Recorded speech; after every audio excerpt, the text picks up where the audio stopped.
सारा ओडिशा स्तब्ध हो जाइए। ओडिशा रे गोटे एभली लोमहर्षणकारी घटना घटी जहाँकि चारिटा परिवार को निश्चिन्न कर दे। 6-7 दिन पूर्व हाईटेक मेडिकल एभली घटना घटी जो घटना रे कि 5 जन गभीर भाव आघात होते गोटे दुर्घटना से आघात ठू बेसी आघात देइछि जे गोटे मेडिकल कॉलेज रे एभली भाव ट्रीटमेंट चलिला।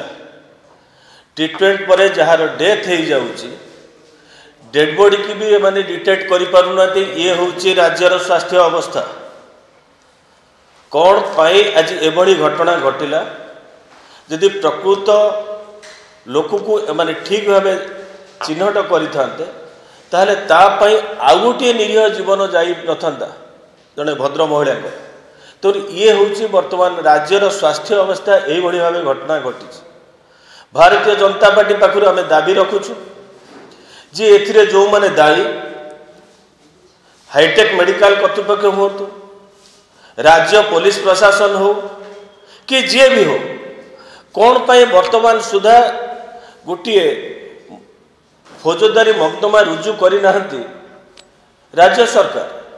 तो राज्य सरकार एथिरे टालटुल नीति अवलंबन करें दाबी करुचु तुरंत जो भली भाव पूर्वर गोटे घरोई मेडिकल कॉलेज रे तो निया लगी तार मालिक को बांधी दिल। आज से हिसाब रे हाईटेक कॉलेज रो जी मेडिकल कॉलेज रो अछंती वर्तमान सुधा कौन पाई मालिक को ऊपर फौजदारी मकदमा रुजु करा जाइने हत्या मकदमा रुजु करा जाइने एवं तांको पछरे जो माने अछंती कौन पाई ताको ऊपर वर्तमान सुधा हत्या रुजु करा जाइने आमे दाबी करूछु तुरंत हत्या मामला रुजु करा जाऊ एवं गिरफ्त करा जाऊ से जे ही थाउ ना कहीं। किंतु आमे सबु समय रे देखिचंती राज्य सरकार गोटे डबल स्टैंडर्ड पूर्व जदि जन को बांधीच एठी कहीं बांधी पारुन किए तुम हाथ को जागी दे ना। एठी ये महाशय होचंती बिजु जनता दलर ये बिजु जनता दलर विशेषकर जोटा कि मुख्यमंत्री निज जिला गंजाम जिलार ये भी तांकर गोटे बिजु जनता दलर सोर्स ऑफ इनकम सेथिपाई एठी बिजु जनता दल हाथ बांधिकी बसछि।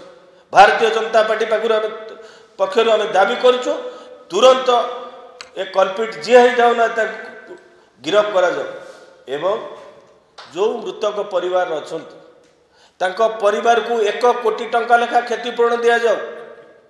जी आहत होइचंती तांको मध्य समस्त खर्च तांकर चिकित्सा खर्च सी बहन करू एवं ये जो 1 कोटी टंका देबे प्रत्येक परिवार को याकरिठू आदाय करके राज्य सरकार तुरंत भरणा करंतु।